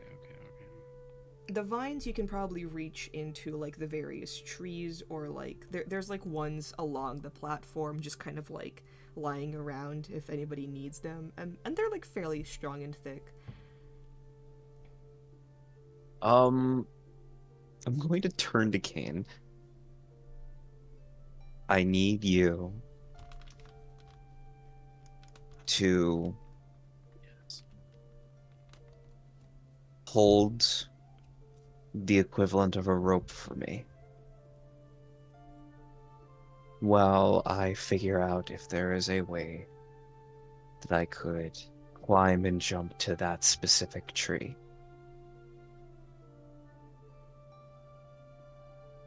You would like me to do that? Yes. Good. I begin to start doing. What are you doing? I basically No, just tie. I mean Kane. I'm going to start gathering up a bunch of vine. Are you and tying hanging it? it Are you over. are you tying it around like the platform yourself, and like what are you doing with the other end of it? Whatever sort of like, if I can find any sort of stable or pillar or like thing to wrap it around, yeah. Okay, And okay, hand like the rest over to Valor. all right. It seems pretty sturdy. Yeah, I'm just gonna tie as much as I can to myself. This isn't meant to stop my fall. It's meant to break it. If I do fall. Let's hope you don't. Um and after that precaution, I'm going to see if there's like a series of branches and like various means of climbing that I can get to that tree specifically. Um, it's a bit of a leap. If you roll well enough on your athletics, you could make it. You could also try and like lasso a like one of the vines around with the branches and just kind of like swing your way over. I'll do that first. Okay, you find another vine. Just give me an attack roll. An attack roll. Yeah. We're just gonna go with halberd. 13? 13. You wrap one of the vines around the branches. It seems fine, though it doesn't seem like super sturdy. Maybe if you had like some sort of adhesive or like a way to like attach the vine better to the tree. Adhesive. Hold on. I'm looking in my explorer's pack really quick.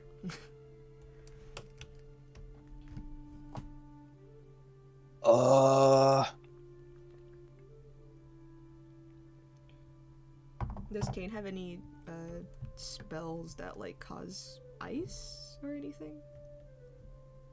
I do have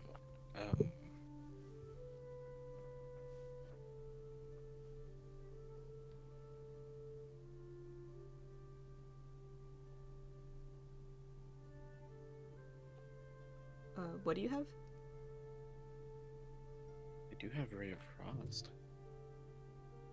You could try and like the vine that's been like encircled around the tree branch. You could try and like ray of frost it, at like an angle and like ice together the vine and the tree branch, and see if that works. Okay. All right, give me an attack roll. You see. need a DC 15 to like do it, so that it doesn't like cut the vine. Mm. Ooh. I rolled a 12. Oh.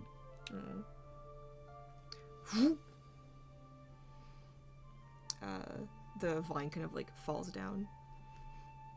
That's not gonna work. Valor is just going to take another one, but this time he is going to use Druidcraft. Alec, Mm. could I just put my hands on put my hand on like a tree and just like make it excrete some of its sap? Yeah, you could do that.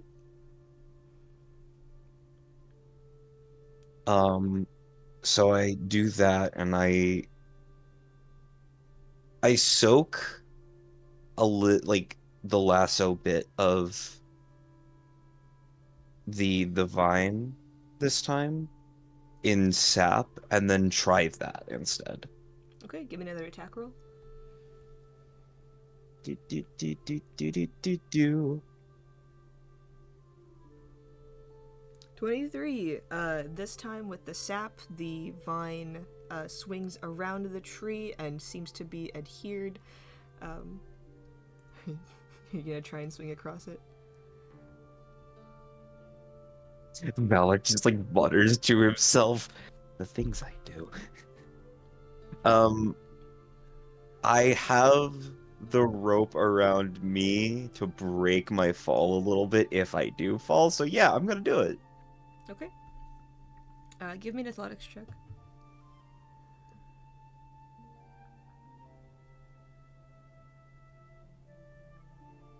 14. You jump off the platform and slam yourself into the tree, and then kind of like use the vine to just kind of slowly like climb your way up as your boots, like metallic boots, like stomp into the tree itself and climb atop. And there you find this like little bear cub enwrapped in vines and twigs, just kind of like blinking at you, and just goes.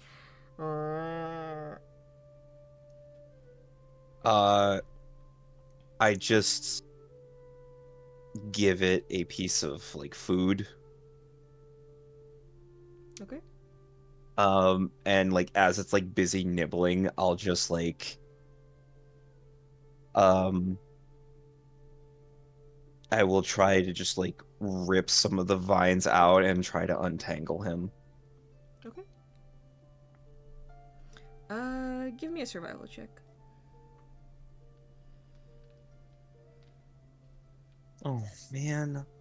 Why was that a survival check? I'm not trying to be gentle with the vines. Taking away the vines is very much a survival check. Okay.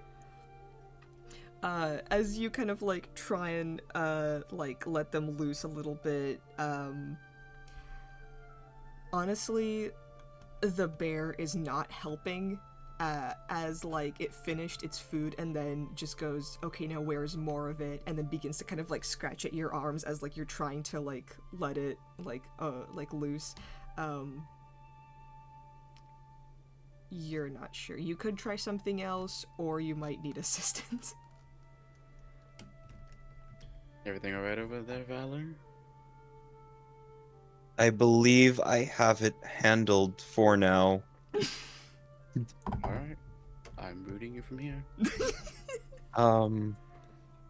So, okay. I give it another piece of food, to distract it for a bit longer.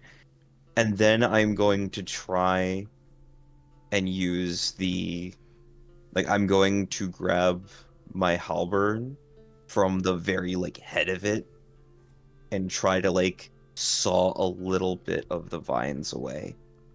So Okay. rather than like ripping them out, I'm just like, I'm not even gonna be gentle with this anymore. I'm just gonna saw off some of these vines. Okay. With the halberd and the bear soothed once more, you really get like into it, and then the bear is free as you are kind of like working on the vines, and then it begins to kind of like realize it's free, and then begin to kind of like tap its feet towards like a branch. You snag it like right as it's about to like go towards just like an area where it's gonna fucking fall off. Bear in your hand, halberd in the other. You have completed the mission, at least one half of it. While that happens, Kane, you are very attuned to the changes in like magical energy around you, and you feel this kind of like almost static, like the feeling that you get when you know someone is watching you. You feel that right now as like you're kind of busy with like making sure Valor doesn't fall off, and Robbie is kind of like holding on to you. I'm gonna see if I can turn around and see if I can catch whatever's looking at me. You see a dwarven figure with dark skin and gray eyes, long black hair falling kind of like slightly across their face and then down further, and a long black beard extending past their robes. They wear very, very simple colors, and you see just a wand at their hip. And they just kind of slightly approach you and go, I didn't think I'd see someone that has been in the presence of dragons like I have before. Well, I do happen to be in a very rare circumstance where I suppose they do line up that way. But you've been in the presence of dragons? Once, a while ago, my village was raided by them, and I've never seen so much destruction and power. And their gaze meets yours. I've never seen something so... It brought so much chaos.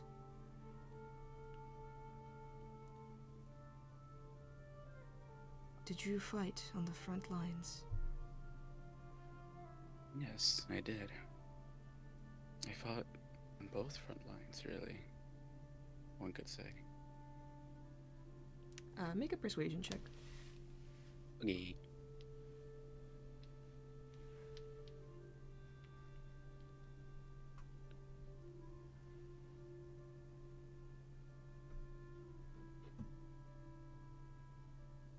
Wow, that is holy. I got a 2.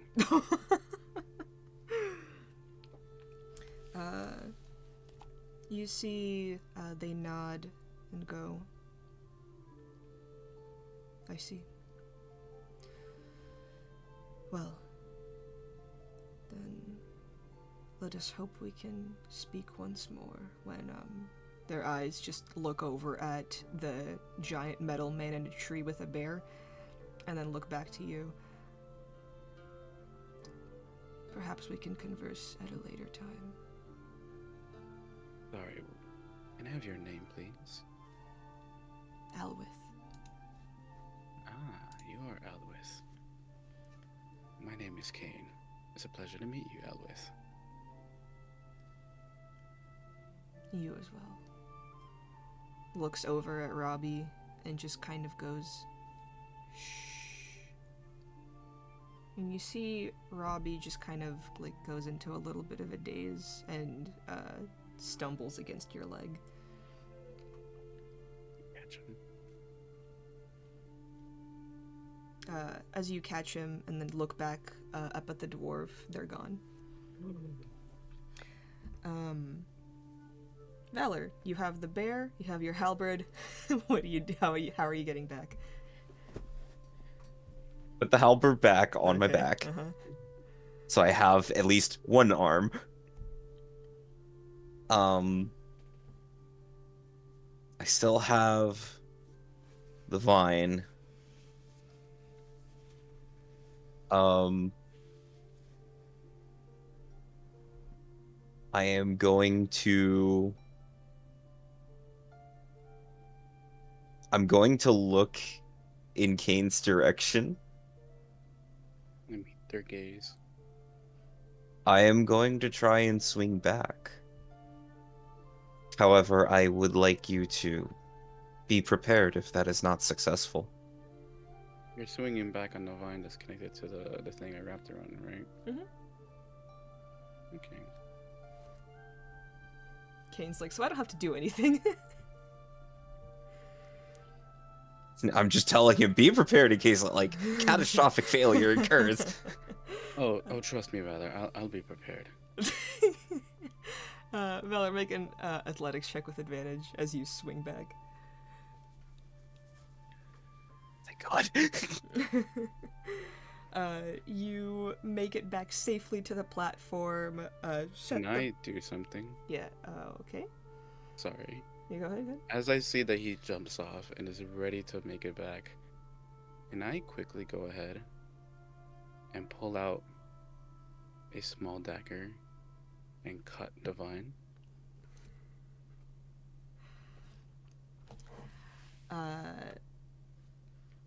If you do that, Valor will see you. That's fine. Okay. You pull out the dagger and cut the vine as Valor is swinging. 24 athletics. Valor, you do have a moment. And I will let you choose. You can either see what Kane is doing, or you can get there safely. I will also add, if I do successfully cut the vine, I'm also going to grab Robbie and fall off. You're going to fall off with Valor? Yeah. Interesting. Doing this all while kind of just meeting his gaze. Okay. Yeah. Valor. I will give you the choice. You can either see what Kane is doing and get to the platform with your athletics, or actually, sorry, you can either see what Kane is doing and like have a much harder time like figuring out this situation and like how you're gonna get like find safety, or you can get to the platform, but you're not going to see what happens. Fuck.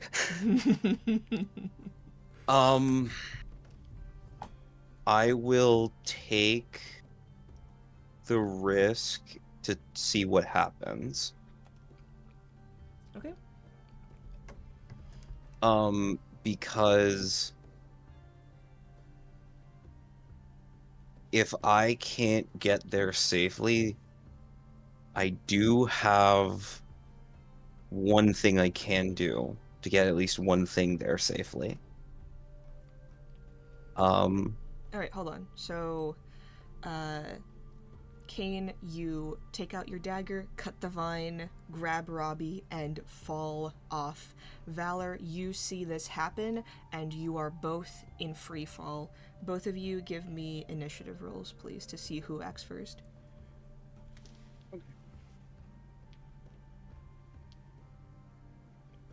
Okay, 19.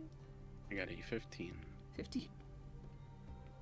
Valor, you see Kane follow you and is in free fall with you and the child. What I would like to do while I am in free fall, am I close enough to the platform where I can at least get the cub to safety? I'll say if you make an attack roll to like Doing the throw it essentially. Yeah, I was gonna say I was gonna fastball the bear. Yeah, just like do a layup. I'm gonna lay up the bear. yeah. Fuck! Oh my god! Damn it! That's 2 natural ones. Okay, I guess that happened. Hey, Scraps wanted 2 pancakes. Okay. Okay, I guess nothing I'm doing is working. You try to throw the bear, and the bear grabs onto your arm. It is not leaving you. Is there anything else you want to do as You're fast approaching the ground. I am with Kane, correct? Mm-hmm. And Kane has the child. Mm-hmm.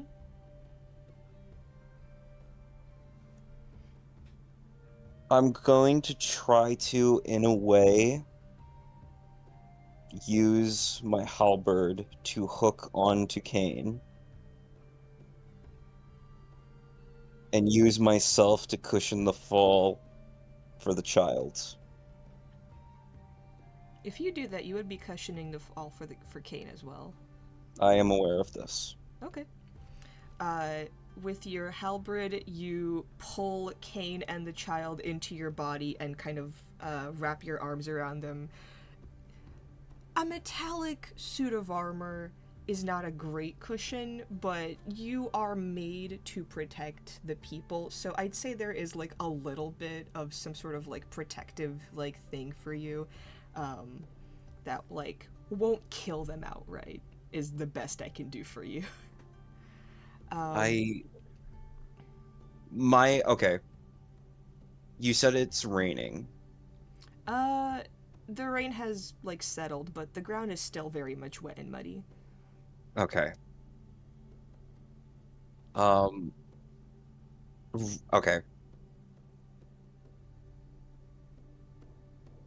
I'm going to try to position Kane to where he's going to fall in mud.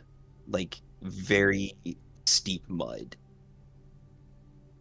And at least try to make sure that the bear can also do that. But, like me, I have no care in the world for how I land. Okay. You arrange that. Kane, what are you doing? As I see him try to attempt the layup and Bear just hold on to him, I like chuckle to myself, holding on to a smirk as he kind of pulls me again with the halberd. And as he tries to position himself several times to see if we can like make the fall, I go ahead and cast Feather Fall on all of us.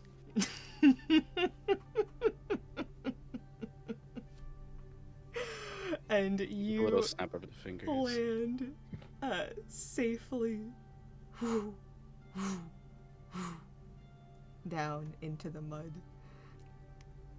The child, still asleep, kind of wakes up having missed this whole ordeal and just goes, "You got him!" And that's where we'll transition to the other scene. Jesus Christ.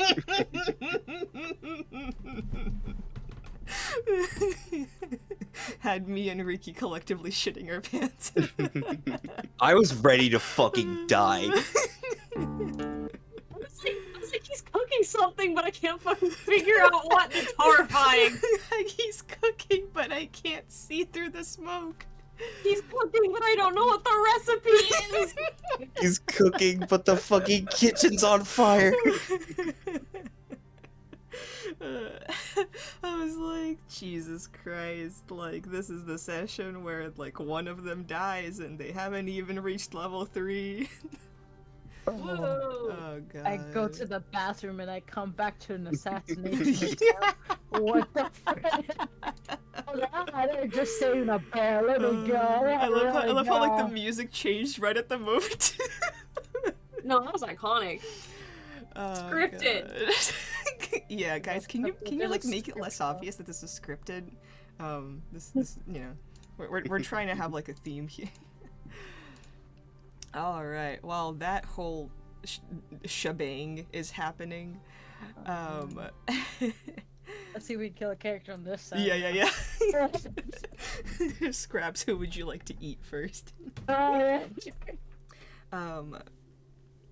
Ziru, Scraps, Acacia, you all follow the general kind of direction of like little hobbit houses, and you hear a familiar, like very loud voice from the kind of like there's like a little hobbit house and then like a large tree growing right next to it, and then like a little tree house, and then like from the treehouse, you see a little platform and the familiar visage of Sasha sitting atop it, kind of like legs dangling. She's just kind of ranting, like, can't believe these weird fucking people just walk into our town like they own the place, stop me from hitting that stupid hag because she doesn't understand that we don't live as long.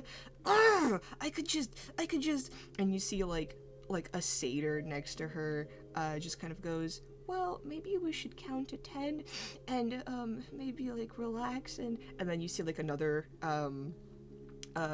person like on the other side, is like another halfling, just kind of goes, no, I think we should definitely set her on fire. I've cooked up more firecrackers, and just pulls out a row of like handmade firecrackers, all of them soaked completely through. And you kind of all like stop underneath, like, while this is happening. Zuru's gonna look to the party members. So what's the plan? What are we doing? I'm kind of scared of this small thing. Now I remember why I wanted to bite.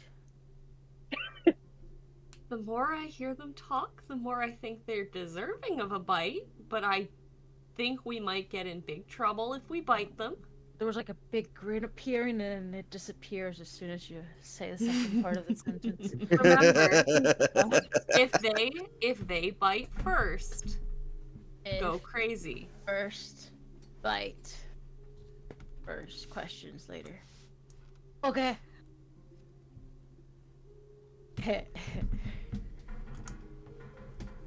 I go up to them. They are in a treehouse, so do you climb up the tree? I climb up the treehouse.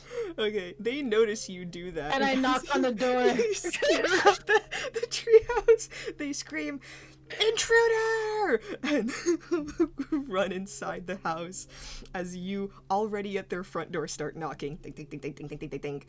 I just knock. One of them pokes their head out. You see this, like, teenage bugbear just kind of go, what's the password? And you see, like, someone go, no, they don't know the password. Don't let them in. Is it password? Wait, Sasha, how did they figure it out? You see, like, several people just, like, hit them over the head. And then someone, like, steps back and goes, don't worry, I've got them. And, like, little firecrackers are set off inside the treehouse, and, like, people are ducking and screaming, and the door swings open and hits you kind of, like, in the forehead scraps as, like, a flying halfling lands on top of you, and just goes, ah! Hi, I'm Scraps. Hi, I'm Tom. Oh, hi. Do you like pancakes? No, I can't have gluten. I have jerky. Just looks over at the rest of the group. Can I eat their jerky? I mean, it's You see, like, several people, like, shaking their heads. No. Yeah, It's good jerky. I mean, I'll take it. Yeah. Yeah. Hey, do you want to like get off of me first? Oh, sorry. Just Yeah. rolls off of you. And I sit up, and then I break some jerky, and I hand it to and I'm like, what's gluten?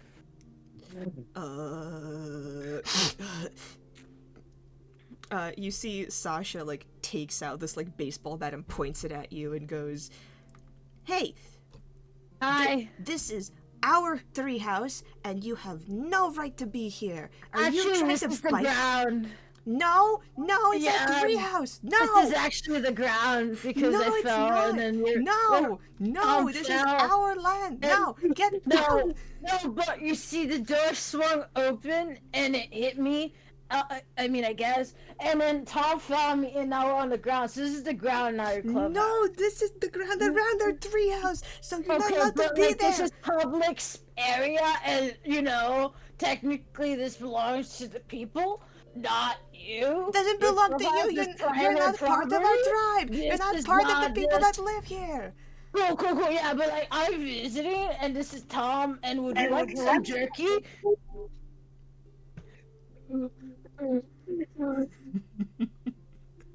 Please give me a second. I can't breathe. There are tears in my eyes.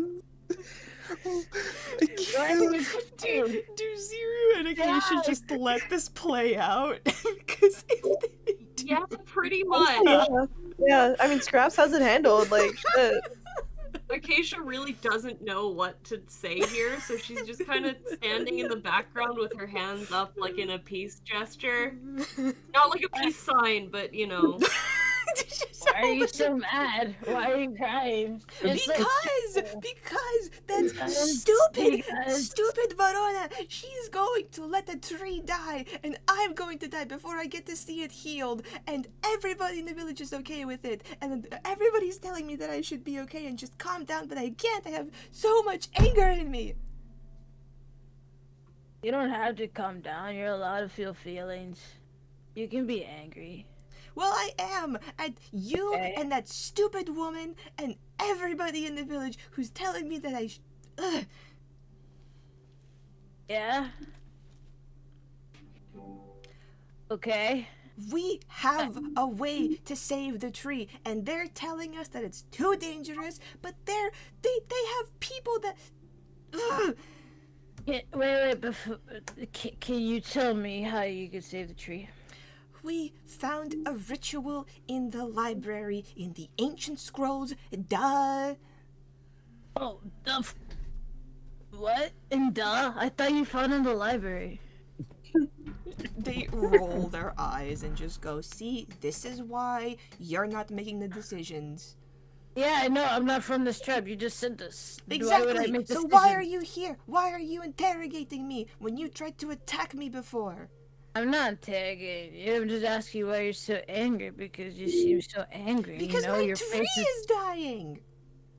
I thought it was. Wait, you own a tree? Yes. I thought you owned the clubhouse. She points at the Emerald father. Goes, I own that, yeah. I thought that belonged to the lady you called the hag, which is really nice because she let me play with her bear. Yeah, her bear is cool. I know, right? Right? It's so cool.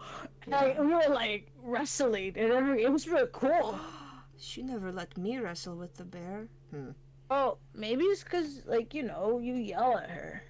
Well, 'cause she doesn't listen at all.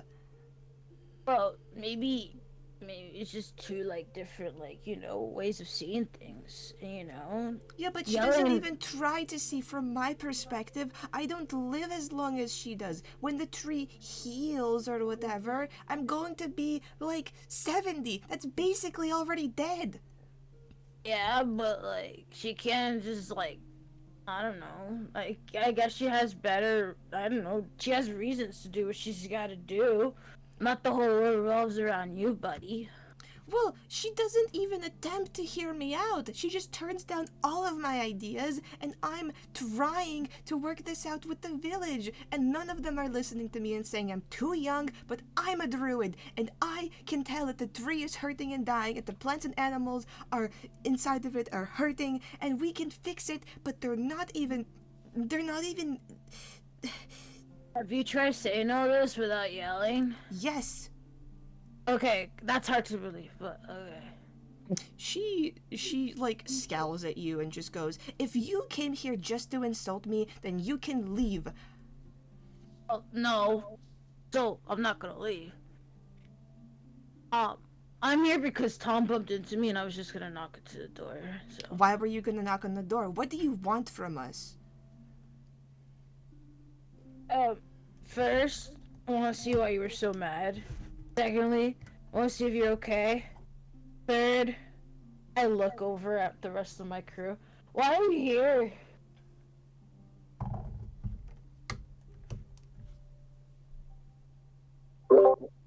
Well, Acacia?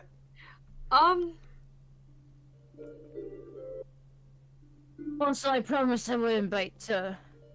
I didn't promise, I said not to bite. No, I was told not to bite. Yeah, we're not fighting. We're not Yet. biting. Yeah. Oh. Yeah, I was just still at the table. I want to hear about the solution you propose. Make a persuasion check. Yeah. Yeah.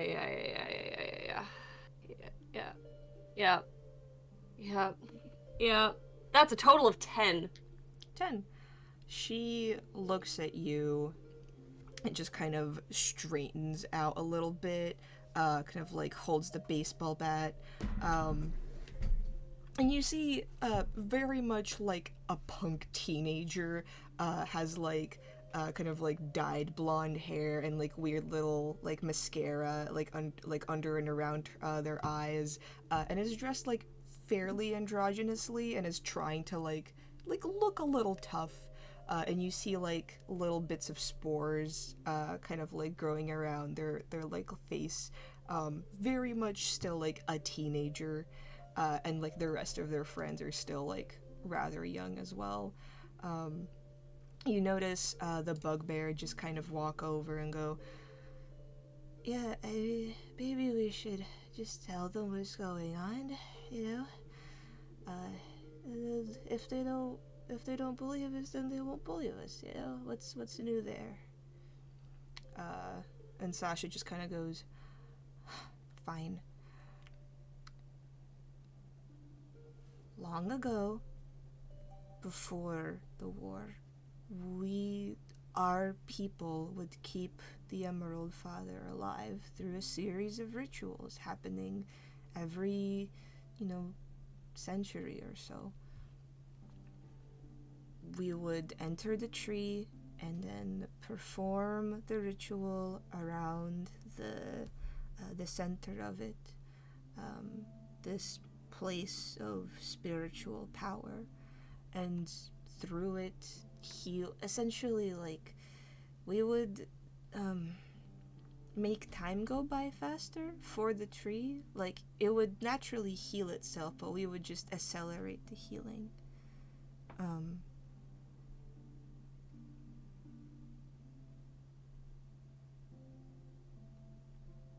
And we think that we can do it again, but the elder is saying that strange monsters are making their home, or it's weird. She's saying that they're not monsters, but they look weird, so Making their home inside the tree and well, branches. it's like it's already their home. They're just upset that it's, dying and stuff. But that's why I want to heal it, so the creatures living inside and like the face spirits, they're happy again and they won't be upset anymore.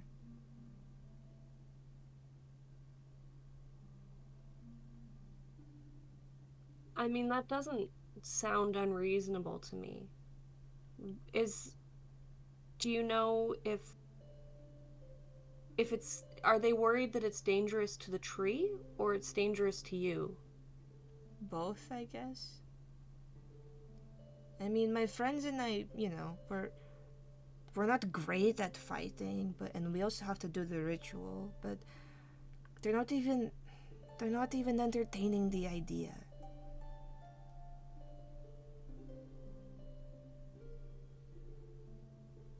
It's very difficult to try to see something from somebody else's perspective. Yeah, but she's like 1,000,000,000 years old. She's supposed to be wise. No, she's just stubborn and stupid. 1,000,000,000 years old? Yeah. 1,000,000,000? Mm-hmm. What's 1,000,000,000? A number. Number. What's a number?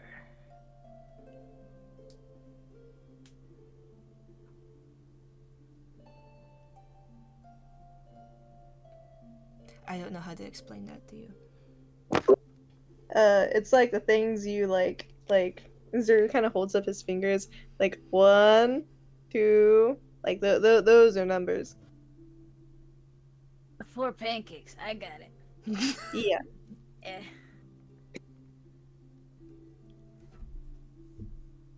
So if you had someone to keep you safe during the ritual,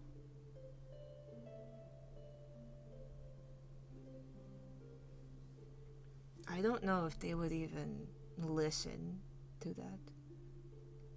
Why would they listen to you? You guys just came in here. You're outsiders. well, I've made my life, apparently, sticking my neck into business where it doesn't belong. And it seems that people still need help. The war may be over, but obviously the world is still healing, right? Yeah.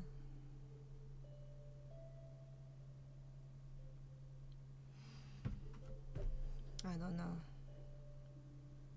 Maybe if you tell her that you're like capable or something, but I doubt it. She hates me.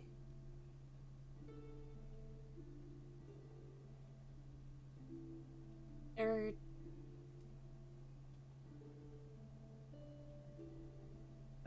Not to speak for her, but to speak for her, when we talked to her, we talked about you, for like a minute, I guess, maybe 2 minutes. What did she say?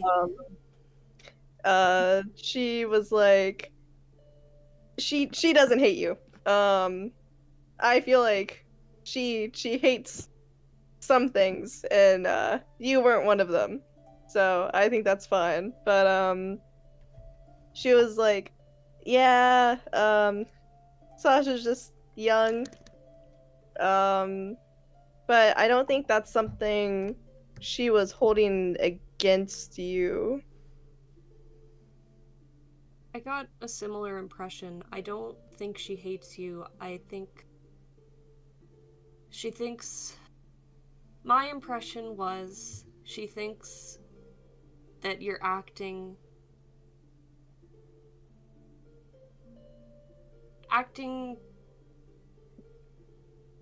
I don't know quite the right word.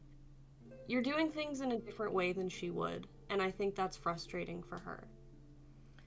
Well, I think she thinks that you're too young to understand, but maybe she forgets that sometimes different perspectives are important.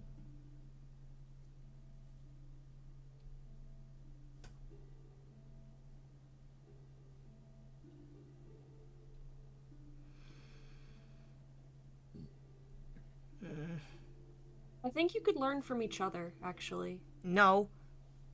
She's stupid Oh. and I hate her. I Okay. don't think you hate her. Make an insight check. Um, 12. You notice that Verona said that she is a druid, and Sasha is a druid as well. And you start to kind of see where, like, oh, one of them was supposed to be the student of the other, but their personalities just clash so horribly that they haven't really gotten to that point yet. oh,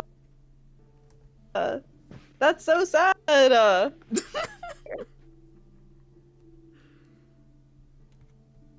Noted.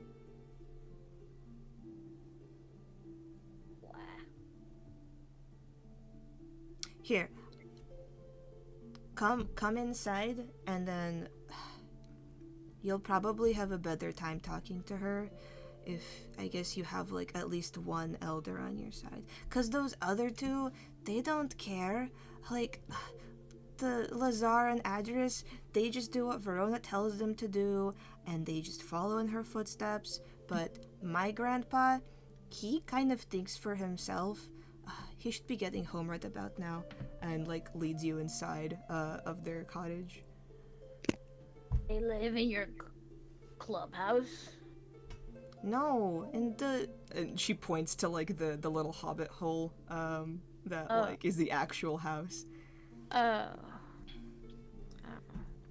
Okay. And- Come on, Tom, get up. I help Tom.